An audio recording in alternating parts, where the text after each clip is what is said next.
University of West London, Ras Al Khaimah, UAE.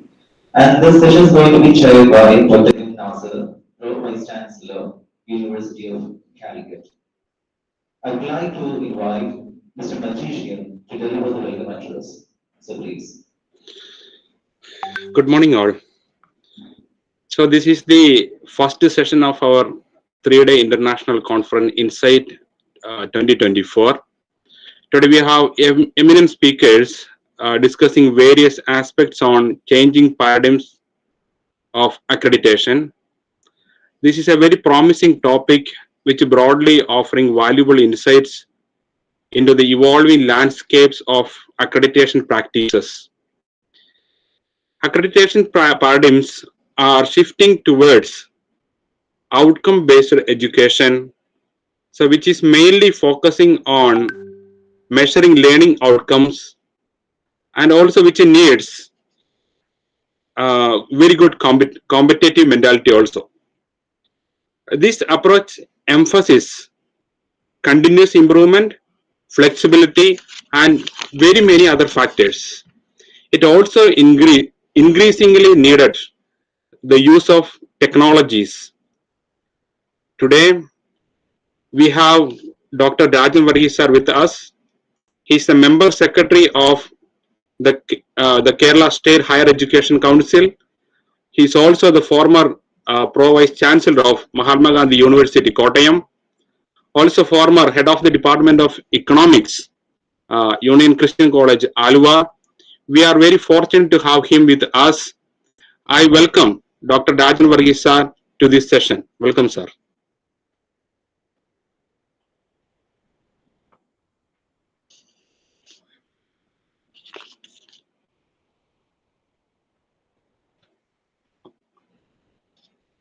Also, we have today with us Dr. K.P. Muralidharan sir. He is currently the academic dean of Department of Business and Management at University of West London, Ras Al Khaimah, United Arab Emirates, UAE. He is former director and dean at the School of Business Studies at University of Calicut, and he is an eminent scholar in the field of education also. I with pleasure welcome Dr. K.P. Muralidharan sir to this session. Welcome, sir.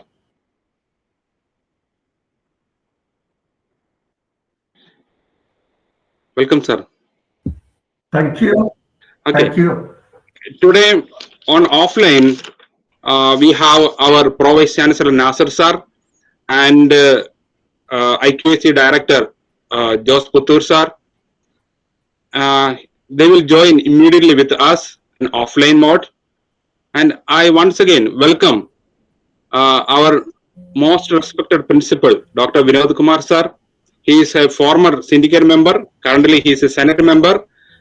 And he is one of the mastermind behind the Calicut University 4-year UG regulations. And welcome, Dr. Vinod Kumar sir, for this today's session. Also, we have our secretary and correspondent, Dr. Mohammad Ali sir. Welcome, Mohammad Ali sir. And our treasurer, Mohiddin Kuti sir, is also with us. And staff secretary, Rukyam is also with us. All the faculties and students, participants from different colleges, all are welcome to today's morning session. In the morning session, we planned about 15 to 20 minutes. Each speaker will speak on the subject, and later Professor Nasser sir will conclude this session. Once again, I welcome all the participants and also students to the function. Welcome all of you. Let us start today's session.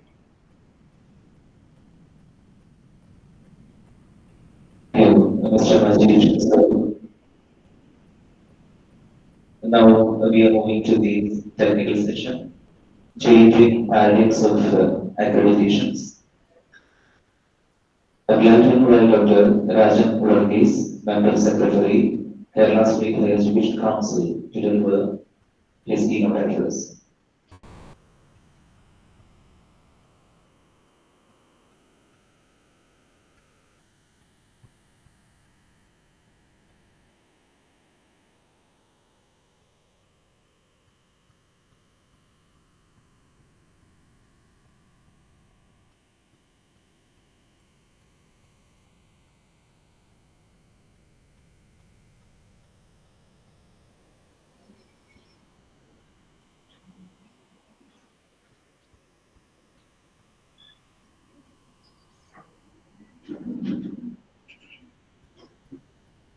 Rajan Modi sir is Hello. available. Okay, okay. I would like to invite Dr. Hello. Rajan Modi sir to deliver his speech.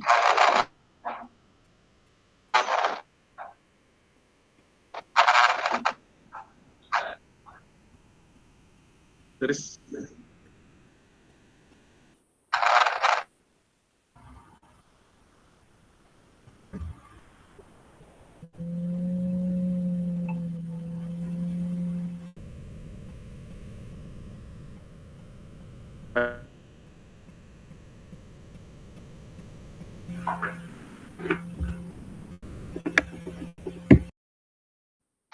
there is some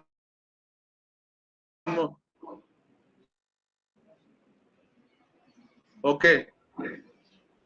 Sir, Rajan Modi sir is available.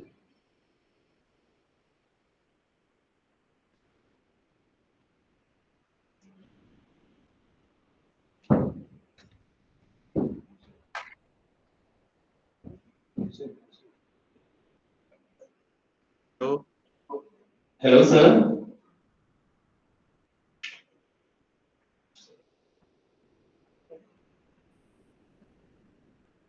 Okay, Mr. Keveeyam, sir.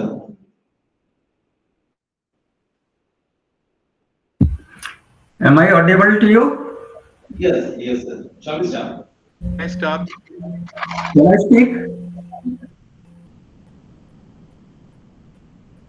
You have already called Second. one speaker. He is in the speaking mode.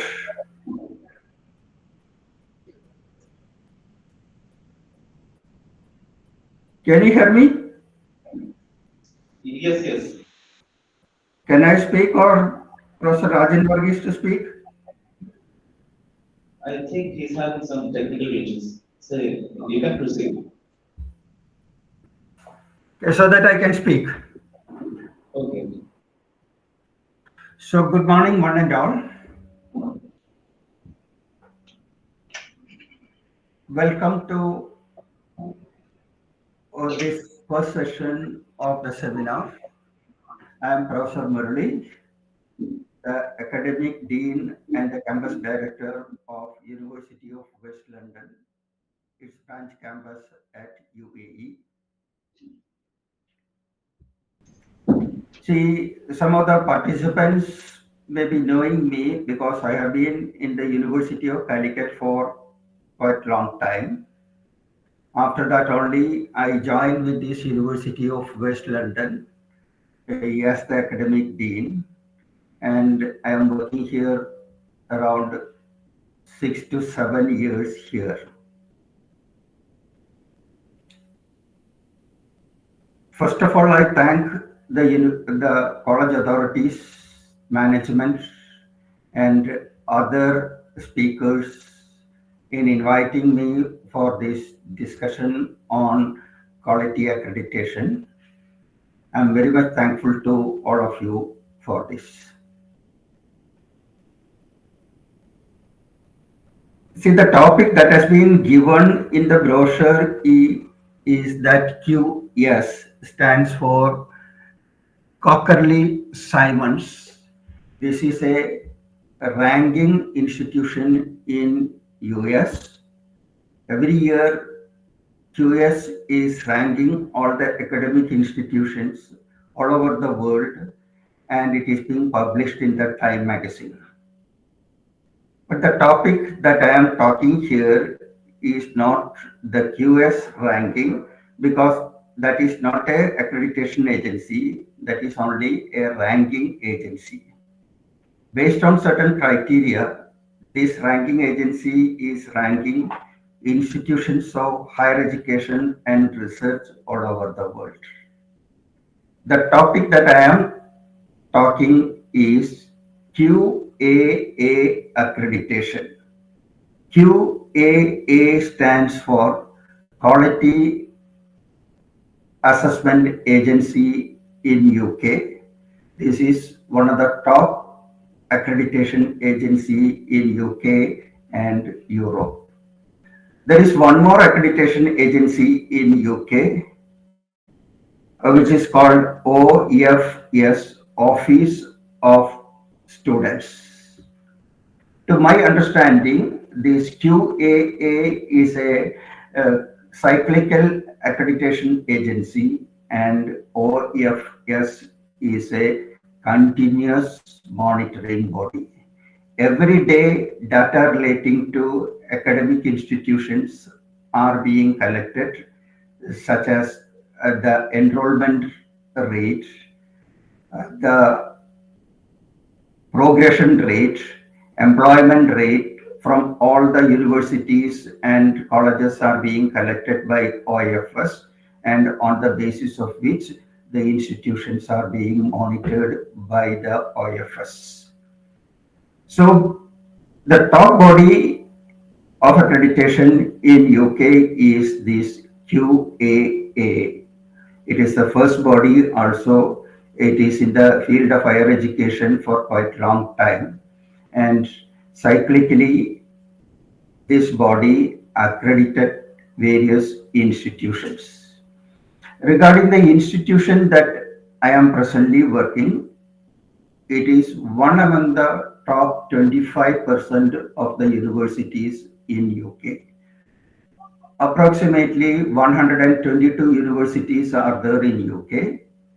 Out of this, my university rank ranges from 24 to 34 for the last 5 years. So approximately we can take 27 or 28 is the rank of the university which I am now representing. They have main campus at London and branch campuses at different parts of the world, and I am looking after the affairs of the branch campus at UAE and the campus director and the dean of the campus. Say recently we have asked by the Ministry of UAE to go for quality accreditation. Not only for us, all foreign university campuses functioning in UAE are asked to go for quality accreditation. Here also there is a local accreditation body called CAA, that is Commission for Academic Accreditation. It is a local accreditation body, and most of the Arab universities and local universities are going for CAA accreditation because it is a local one.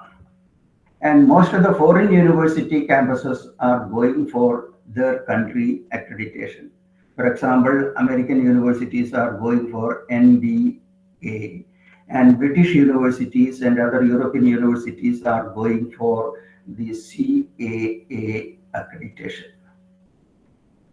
So last year we went for the QAA accreditation. I am sharing some of my thoughts relating to that QAA accreditation.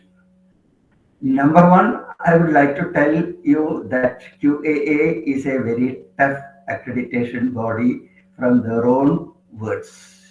They says that it is a very strict and very deep digging, or the word that they are using is that deep digging accreditation body body will dig in a very deep manner your academic credential of the university.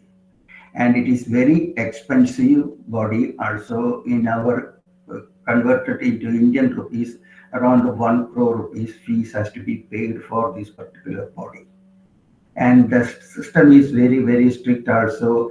Initially, my parent campus was little bit afraid of going for this particular accreditation body, and they have to some extent discouraged us to go for the QAA accreditation. And one point they said that it is difficult for you to pass this QAA accreditation also. I will come to the later part, my the various criterions and the ranking and all other things. But my point was that if they are very strict body, then it will be good. We can understand what our limitations, and we will be able to overcome these limitations. Please note that this branch campus has been established in 2017, and it is now 6 year old. From 2018 onwards, I was part of this particular branch campus. So I said, okay, we will see what are our limitations, and we'll be able to overcome the limitation in the years to come, because it is a very young university branch campus, and it is only 5 year old one. So we went for the accreditation.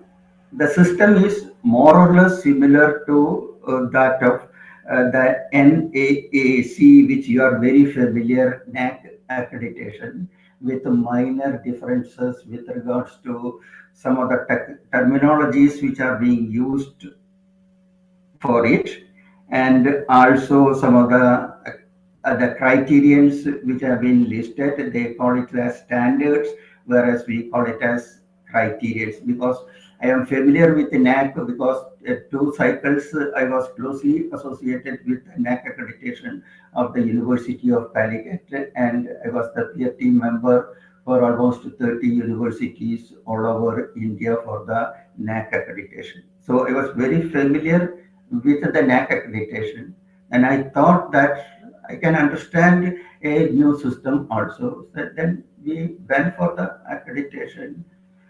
Seriously, the last year, as I told, many people doubted our capacity to come out successful in the accreditation.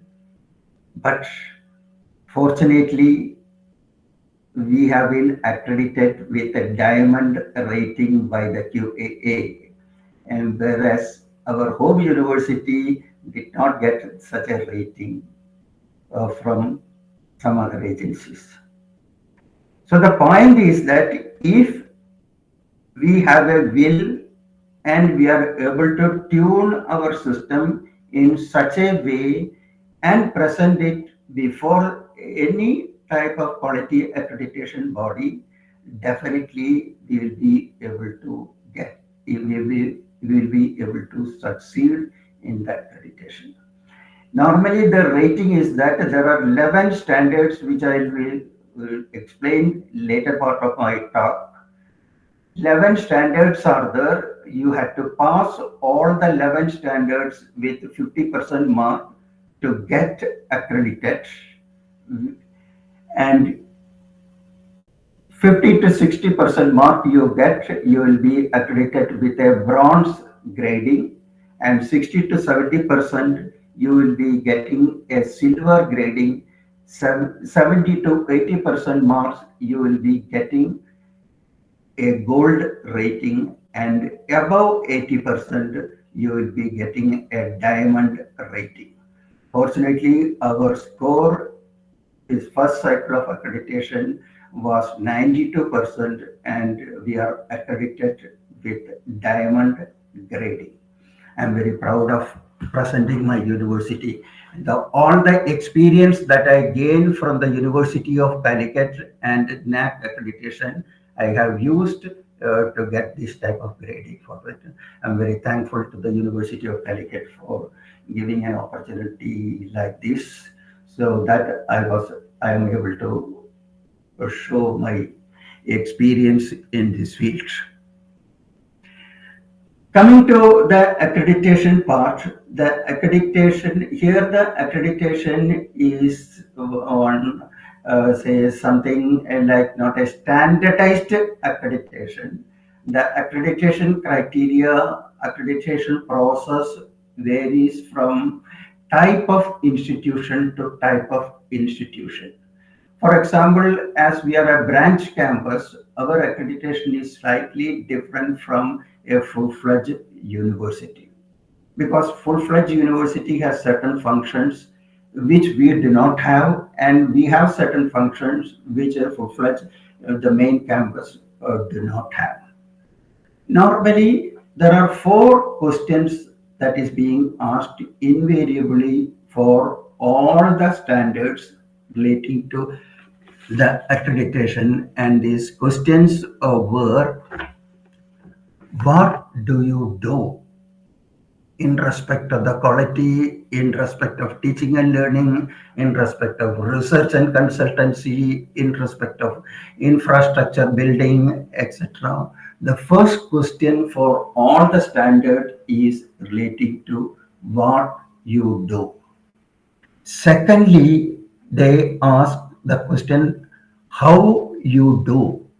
What you do means what system you have, what the quality perception that you have, what the quality concept that you believe, etc., is relating to the first question. And the second question is how you do, what system and procedures that you follow for carrying out the maintenance of the academic and research quality, and how will you do, how you do, and how will you do, and how do you know how well you have done. This is the most important one. How do you know how well you have done? So you have to answer for all the standards and all the related issues.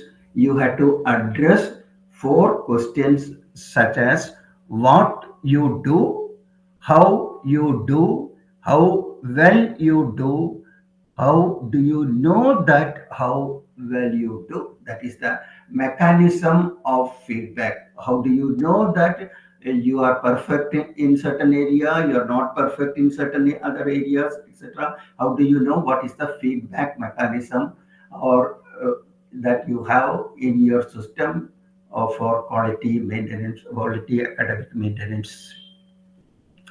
So there are 11 standards that we had to fulfill. The standards are: the first and the most important one is the university policy on quality assurance. What is your policy towards quality assurance, and how you develop this policy on quality assurance? What are the inputs that you raised to develop a policy? Which are the stakeholders from which you have collected the information for quality assurance? That is how you do, and what will be you do, how the things are being done, and how do you assess that you are doing fine or you are doing not fine, etc. What is the feedback mechanism that you have? So the first and the most important standard, what they say, is the policy of the university or the entity or the body, that what is the quality assurance policy. We must have a clear, definite, comprehensive quality assurance policy regarding ensuring the quality of the university. The second one is design and approval of the program. We have also in NAC, that is the first standard, the first criteria that I believe is still, I don't know whether they're following the same criteria while I was there. The second was that design and approval of the academic program. How you are ensuring quality, what mechanism that you have to you are following for ensuring quality, how do you know that you are maintaining the quality. So all these four questions are to be answered for the first standard as well as for the second standard.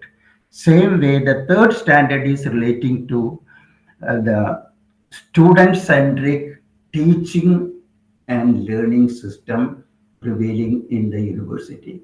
In our NAC accreditation also, we have this particular criteria that the student-centric teaching and learning and assessment system. This is the third standard that they fix. And the fourth one is student admission progression, which we are not giving that much importance. So when I compare with the QAA with our NAC accreditation, the first standard that we are not fixed, we are not focusing much. That is our policy on quality accreditation or quality assurance. We don't have a system of explaining that, but overall we are giving an answer to this particular question. But as far as QAA is concerned, this is the first and the foremost question that they are asking to a university or an academic institution or a research institution. And so the fourth one is student admission and progression.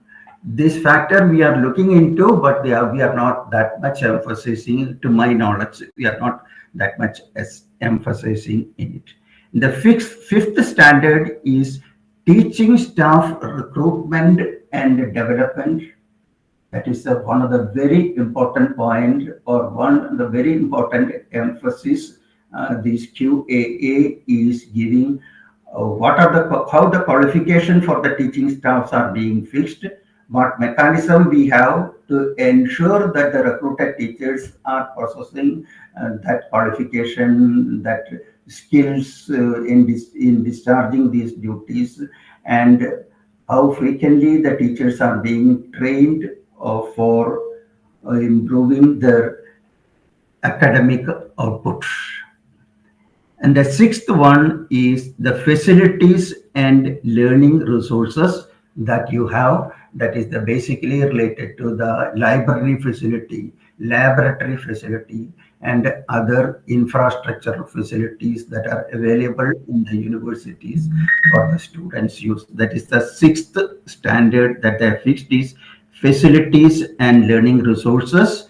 And the seventh one is student support services provided by the university. How well you are taking care of the non-academic requirements of the students, like their art, culture, and other social interaction, what facilities that you are providing for sports and all other things, is a seventh criteria that they follow for it. And the eighth one is relating to the partnership with industry, that is industry interaction. We have also a very important component relating to this uh, partnership with the industry, that how many MOUs that you have signed, how many people from the industry has visited your university, how many extension lectures have been delivered by the industry people to you, because they want academic to be integrated or theory to be integrated with the practice. So a minimum number of industrial experts is to come to the university and deliver lecture on the respective area, and minimum number of the research institution people coming to the university and explain the research that is going on different areas of the universities, etc. And the most important one, again, what I said, the ninth criteria is public information, which we are not giving that much importance. Because in a European system, especially in a UK educational system, the system should be 100% transparent. Every information that is required for a student is to be provided through a public information system. So they are looking into, mostly they are looking into the website of the university. When we are submitting an application for accreditation, on that particular date itself, they will log our website and collect what all information that we have provided to the general public and the student public about the about our university in the public domain.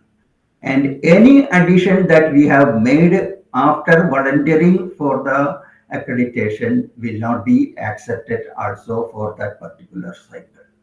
So the point is that we have, as a university, we had to provide all information in the public domain accessible to the students, potential students, and the general public, because they believe that based on this public information, the student or potential student or parent can take a decision whether to admit or whether to enroll themselves or their children to that particular university and a particular course. So that is the one of the very important point that I see, which is not that much, which we have not given that much emphasis in our accreditation system, because if you deviate anything from what you have written in the public domain, then the student will go to the court and a huge penalty has to be paid by the university. So that is why they are very, very particular that you have to give all the information relating to any of the academic program, the syllabi curriculum, the teaching learning system, as also that of the evaluation system, grading system, etc., to the public domain, especially that of the university website. And the 10th standard is ongoing monitoring and periodic review. All your activities are to be internally monitored and reviewed by you. There is must be a mechanism for this, for monitoring what all things that you have done. Every year at the end of the academic session, a review will be made by the universities, and that what all things this academic session, academic year we have done, and what additions that we have made as compared to the previous academic year, and how these new changes that we have introduced is impacted on our students also. So a continuous internal monitoring system is being visualized by the QAA in every university. And the last one is, other than this QAA, is there any cyclical accreditation or review by an external agencies like are being done? For example, taking the case of all the accounting and finance academic programs are being reviewed and cyclically reviewed by the chartered accountancy body in UK, as also all the computer related programs are being monitored and reviewed by an agency like that. A society is there for monitoring the computer related program. So there are several professional bodies relating to many of the branches of academic activity, and these professional bodies are regularly monitoring on year by year basis the academic things that is being carried out various universities and institutions of higher education. So the QAA is also looking into what are the other cyclical external quality assurance system that is being followed. So in short, what I can tell you is that in QAA, there are 11 standards that they have fixed, and in all the 11 standards, you have to get a minimum pass of 50% mark, and you will be graded based on the marks that you obtain for each of the 11 standards. As I told in the beginning, four main questions are asked, and we are supposed to answer for each of the standard these four questions. Sometimes in the four questions there may be multiple more questions will be there, basically focusing on what do you do, how you do, how well you do. That is what is your assessment about the quality that you have ensured, and how do you know, or what system that you know, and that what system of feedback that you have to get the information or the reaction or the from the other stakeholders of the university. So this is in short what I would like to present with regards to the quality accreditation based on the QAA accreditation. If you have any question relating to any of the point that I have mentioned here, I'll be happy to answer these questions to you. Please note that again, this is not a standardized accreditation system. The system will vary from institution to institution, branch of knowledge to branch of knowledge, and also the cycle is not fixed. It is a 3-year cycle and a 5-year cycle is there. You can opt for a 3-year cycle if you are willing, and normally those who are getting a lower grade, because before that grade is being announced, you have to make the decision regarding what is your cycle of assessment. Maybe a 2-year cycle is there, 3-year cycle is there, and also 5-year cycle is there. 5-year is the maximum cycle, but you have to inform to the agency before the grade is being given to you, and that which cycle you prefer to go for the accreditation. And another point that I would like to add is that for each of the 11 standards that I have spoken, you have to provide quality evidence for your argument. Once you say what system that you have to provide evidence, that is a quality evidence. The evidence quality is another factor that they are looking into. So for each of the standard, you can give a maximum of 20 evidences. So 11 standard, 11 into 20, the total number of evidences that you are submitting, and the body will be looking into it, just like what we have, that is the self-assessment report or re-accreditation report that we are submitting to NAC. And the first time the self-assessment report is being submitted, and subsequently we will be submitting the re-accreditation report that we are submitting. Just like that, they have also a self-evaluation document. They call it as SED, self-evaluation document, has to be submitted. First of all, we have to volunteer for the accreditation. Once we volunteer for the accreditation, they will be appointing a team of experts to look into our university. Maybe one, if it is a very small university, maybe a one reviewer, they call it as reviewer.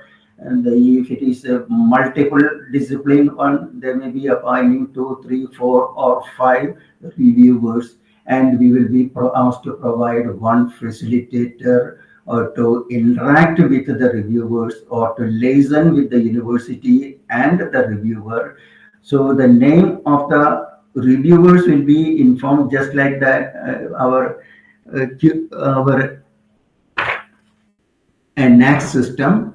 And also we have to provide a facilitator. Normally in our case, we call it as a IQAC director or IQAC people, like that. The terminology is only different. That is, say, they call it as a facilitator. And once we submit this QAA document, or they call it as SED document, 1 month or 2 months time they will get for going through this.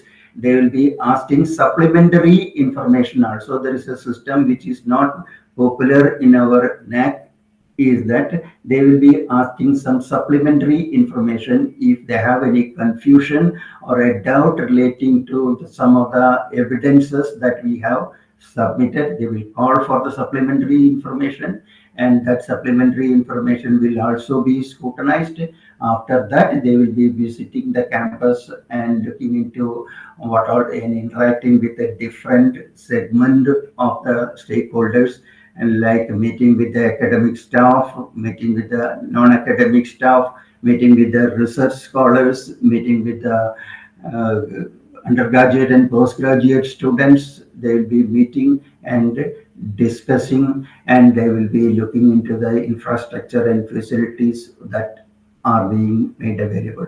Also, they will be looking into the employers and potential employers. They will be conducting meeting with the employers about the quality of the students that they have taken from this institution, and also the what is the requirement of the industry, whether the requirement is being met by our student. That meeting is also being conducted by the QAA reviewers, on the basis of which they are deciding the grading, and grading before it is being announced. They will debriefing will be done to the QAA facilitator about their observation, just like we have also a system in the NEC. So, in short, what I would like to tell you, my experience is that the European accreditation system, that is the QAA, is the topmost body in UK, and it is being accepted in all the UK countries plus the other European countries also. It is more or less similar to that of our NAC accreditation, or it is more or less similar to the UAE local accreditation like the CAA, that is Commission for Academic Administration, or similar to that of NA, the American accreditation system. Its small differences are there in the number of criteria to be followed, the grading system to be followed, and finally the ranking. Otherwise, the systems are more or less same, which is looking into the quality assurance part of the university. So this is something brief that I would like to present, and I'm happy to answer any question that you have. I don't know whether the question QA session is being arranged along with this presentation or on the later part of this session. No, the questions, the grades will be discussed later, so we are running out of time. The Okay. next panelist is also here for the next session, so we are just directly moving to Dr. Rajan, sir. Thank you, Did I Dr. cross the time? Did I cross the time? No, no, no, Okay, no, thank no, you. no. We are directly moving to Dr. Rajan, sir.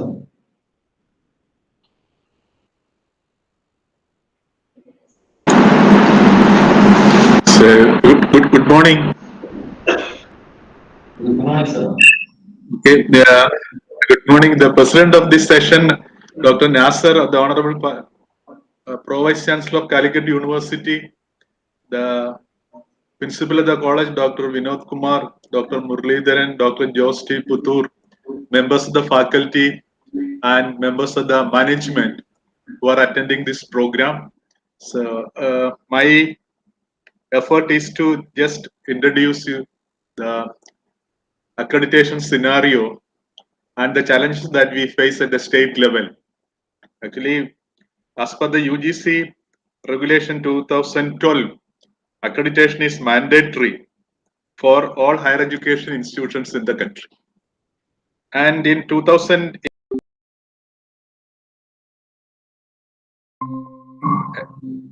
in fact, speaks of creating state level accrediting agencies. So these are in a sense interrelated.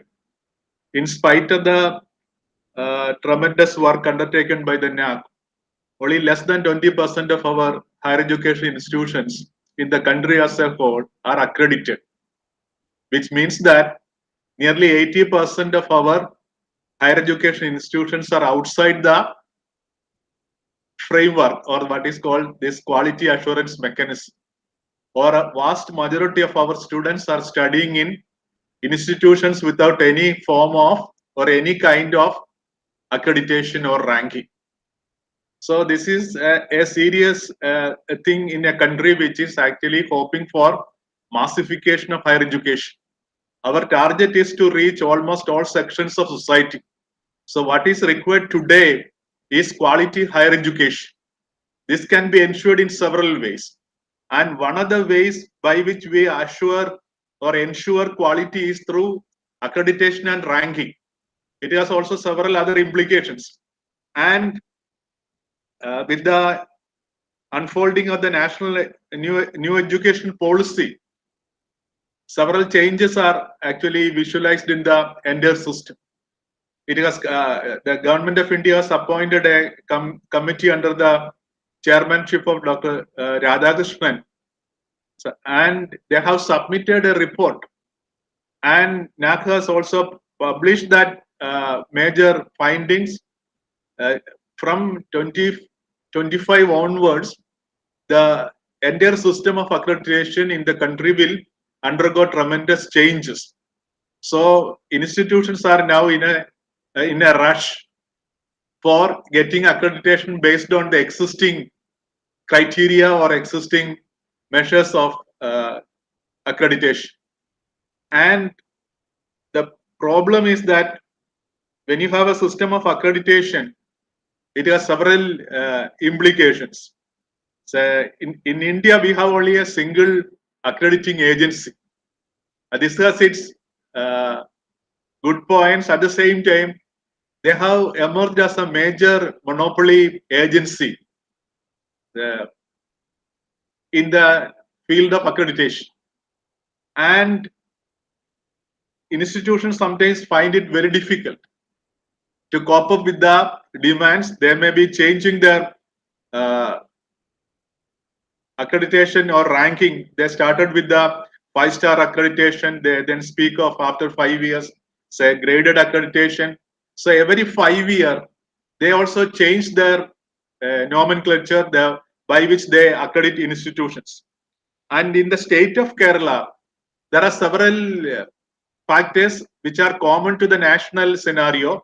At the same time, there are certain state-specific situations also. So I had told you that there is only a limited number of institutions that have attained accreditation. So this 20% accreditation that is prevailing at the national level is also true in the case of state of Kerala. In Kerala, we have 16 state universities. Out of the 16 state universities, only 6 of them are accredited by the NAC. Some of them are accredited by the other agencies. And out of the 1,600 colleges, only 320 are accredited either by the NAC, and some of the engineering colleges are accredited. Engineering college programs are accredited by NBA. So what is true of accreditation at the national level is also suggestive of the situation prevailing in the state of Kerala. So the point is, we have institutions, we have programs without any kind of quality assurance. And vast majority of our students are studying in institutions without any form of quality assurance. This is a major challenge.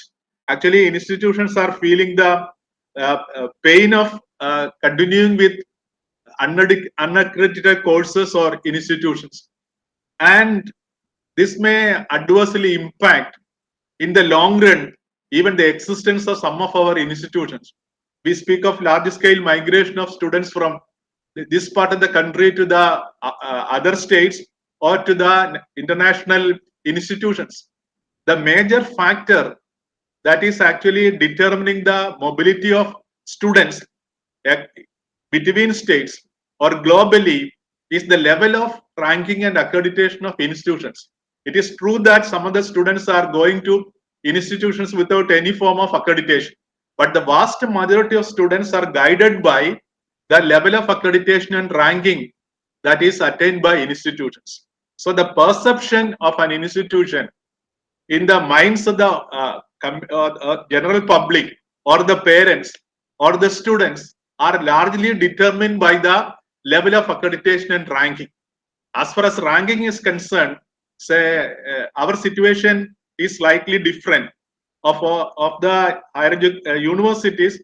4 of our institutions find place in the NIRF, and 14 of our colleges in the state, they are in the top 20 list. After Delhi and Tamil Nadu, we have the largest number of NIRF ranked institute colleges. So on the one hand, we have major centers of excellence or islands of academic prosperity, but we have a situation in which the vast majority of our students, they are studying in institutions without any form of ranking or accreditation. The situation must change. Then only we can sustain. Then only we can move forward in the realm of higher education in a new situation created by tremendous changes in technology, tremendous changes in the way in which higher education is imparted to different sections of society. So when you have a target of massification of higher education, it should be coupled with effort for quality assurance. And the government of Kerala is also taking several steps in this direction.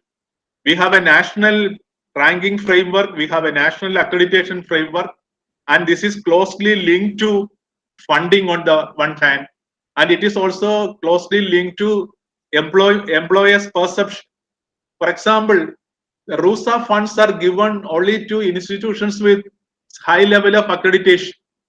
RUSA funds are actually 60% of the funds are given by the central government, 40% funds are state-owned funds, which means that even for getting higher education funds from the state government, it is important that we should have some level of accreditation. So RUSA fund is not entirely central fund. The point is, even for getting state government funds, accreditation is now an essential condition, is a precondition.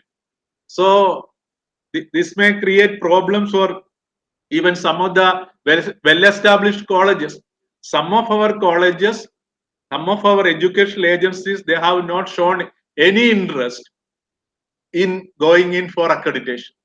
This has actually created an imbalance in the system. Whereas some of our engineering colleges, especially in the unaided sector, they have gone for both NBA accreditation and NAC accreditation. And this is seen, this is evident in their academic performance also. So students nowadays, they select colleges, they select programs mainly on the basis of its accreditation and ranking. They examine the website, and only by doing that, they file applications for admission. So it is important that this message should permeate to all the faculty or all the institutions or the educational agencies in the state. And Kerala has made several efforts in creating this awareness. It has created its own state level assessment and accreditation center, say in 2019. It's actually a method by which we try to create an awareness among the unaccredited institutions. We try to prepare our institutions to go in for national and international ranking. Along with NAC criteria, we have adopted or incorporated certain state-specific criteria, such as secular outlook, scientific temper, issues of equity, the problems of first generation learners. These are mainly qualitative criteria. So when the system as a whole is facing several types of threats, say these ideas can be incorporated into the very system of higher education. Similarly, to prepare our institutions for national level ranking, we have the Kerala Institutional Ranking Framework with the state-specific criteria. So the effort in the state level is to create or to generate, say, more interest among the higher education institutions, among the academic community about quality assurance.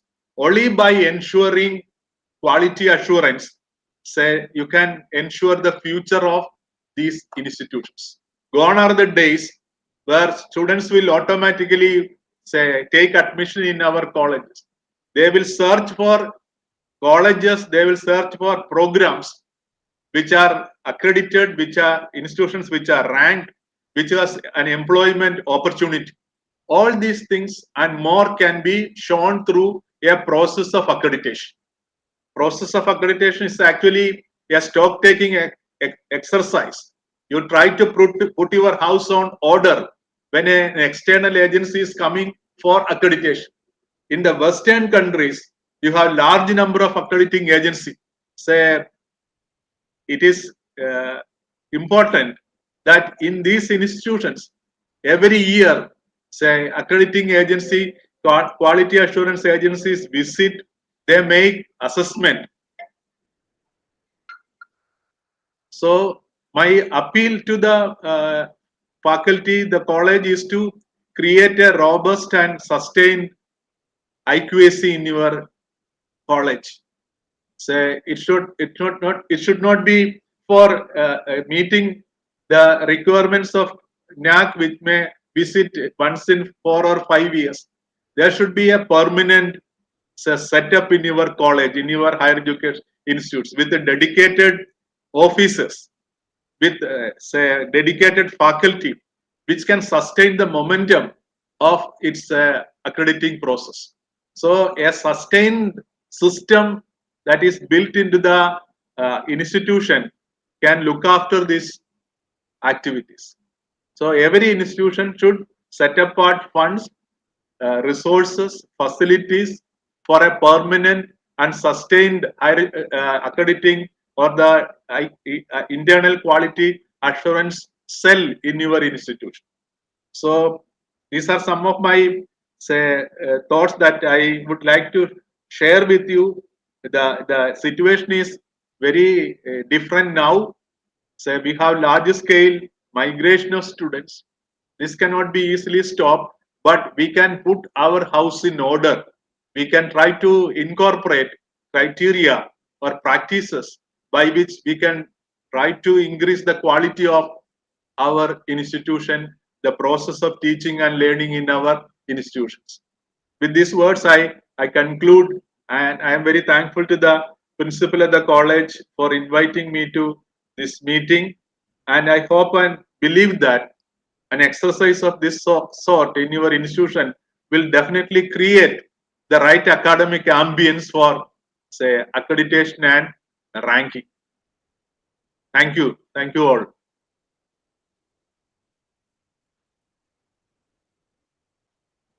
Dr. Joe Stevenson, Director at University of Calicut.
and they will try to see how you are fitting into that, and based on that you will be fixed in that. And there will be special focus on rural and remote locations. So that was the complaint always they had in the earlier times. They are always categorized or they are judged at par with all other institutions. So now we have a rural area, urban area differentiation is going to come up. And based on that, see, this is the suggested category of higher education institution based on multidisciplinary education and research intensiveness. You have one category, teaching intensiveness, specialized streams, vocational and skill intensive, community engagement and service, rural and remote location. So based on this, we will have a categorization. And also, if it is old and established, it will be put in one category, and new and upcoming institutes will be put in different categories, so that they don't need to compete with well-experienced institutes. And this is an important development which is going to take place. That is one nation, one data platform. So that is a big relief for IQSC. Now we don't need to give that at different places, but we can put it in one platform. And of course, there will be some variations in some of the agencies. So accordingly, there will be stepping up process. But most of the criteria is going to come up the same for NIR, or NAC, or Aisha data, all things. So we have no one platform which is going to come up, and there will be some variation based on the requirement of the agencies. And this is what I told you. They will look into the compatibility with the National Digital Framework for Good Governance. How far our programs are linked with all these things is going to be a big challenge now. They will look into what is your association with the National Digital Education Architecture. This is a digital initiative of India in the short term, and here another one is India Digital Ecosystem Architecture. In